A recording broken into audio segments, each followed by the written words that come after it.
What's going on, everybody? Dodgeman here with a short video for you. So I'm gonna get right to it.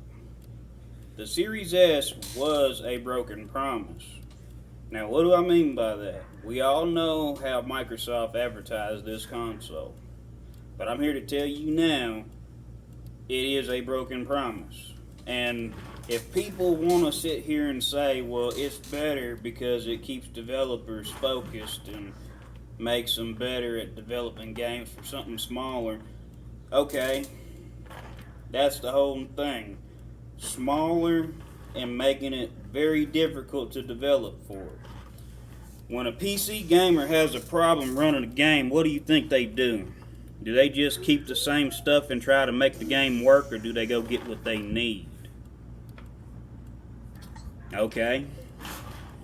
Sounds to me like I think they would go and get whatever it is they need, a better graphics card or whatever, to run the game. It's that simple. Now on a console, you can't do that. You might, on the last gen consoles, you were able to give them SSD hard drives, but that was about it, and it still doesn't compare to this gen. But the way I'm going to look at this is, there are a lot of third-party games, and maybe a couple first-party games, maybe just a couple first-party. I have to really dig into that. I know the majority of some of the third-party games, like Callisto Protocol, I think it was Star Wars Jedi Survivor, you got A Plague's Tale Requiem, still at 30, and there's a little chain of games that are still stuck at 30, trust me.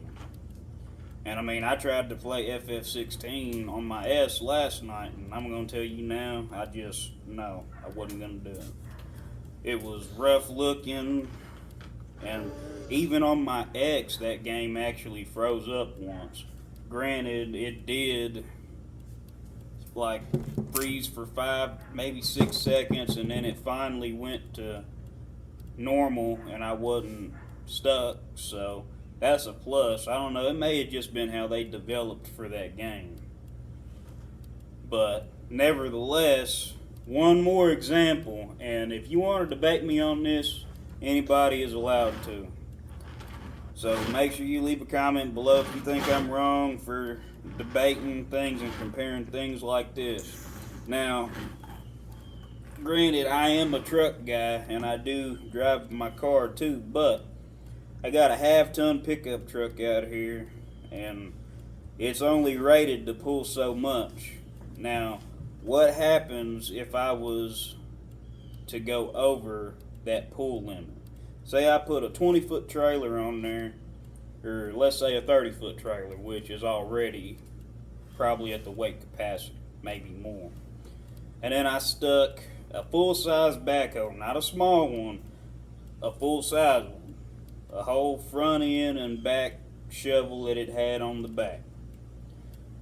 My truck probably could pull it, and probably only at 35 or 40 miles an hour, and that's me trying to not break anything under my truck. Do I pull that load that way, or do I go get a 3/4 ton truck, or do I go get a 1 ton truck? Well, as long as I got a 3/4 ton or 1 ton, I'll probably be fine either way, because I've seen 3/4 tons pull that much weight, and 1 tons sure do. And they've got more than 1 tons nowadays. They got 1 tons and a halves, 4500s, stuff like that. So, I mean, they made even bigger trucks. But at the end of the day, it's no different than developers needing whatever it is they need to develop for the consoles they're working on. Give them room. If you got this much gigabytes to develop for, then that's what you got.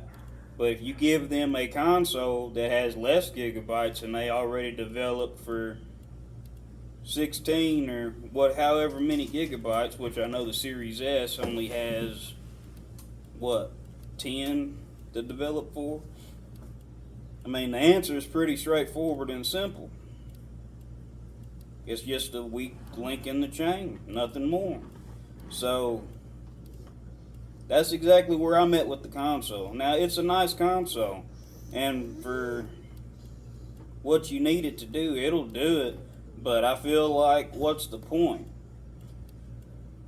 Now, I do know that they were talking about how the Series S was a turning point for them and that it was a crucial impact for, I guess, this new handheld that's coming out and developing games for smaller handhelds. But I still look at it like, there's only so many people that's going to be gaming on the go. For me, even though I had a good deal, I didn't take it. It was on a Steam Deck, and it was pretty cheap. But the whole reality of it is I work all the time. And if I am out doing something, I'm out doing something. I'm not going to be gaming. I'm not going to be sitting down trying to game while I'm doing whatever it is I'm doing. A lot of the times, that's just how it is. So for me, handheld consoles are a thing of the past. I think the last thing I actually did stick with was, well, mainly when I was younger, it was a Game Boy. Game Boy Advance would be precise. And then later on, I did get a PSP, and then I got a Vita later on. But I mean, we all know the Vita was a failure, so it's not as good as I thought it was going to end up being. So I think that's about it as far as this whole video goes. I think I done said everything I needed to say. But if you want to debate me, make sure you leave a comment. And if you like this video, make sure you give it a like. And I'll respond to anybody that comments. And I don't think I did apologize. So I'll apologize in this video if y'all haven't seen my other one. So I did make some statements on the Series S on the last Series S video I made. And I gotta apologize for that because I should have done my research. So I apologize for that. I got my research right this time, and I got my point of view on the console. So anyways, guys, I'm gonna get out of here. Hope you like this video. Make sure you like, comment, subscribe, and I'll see you in the next one. Dodgeman out.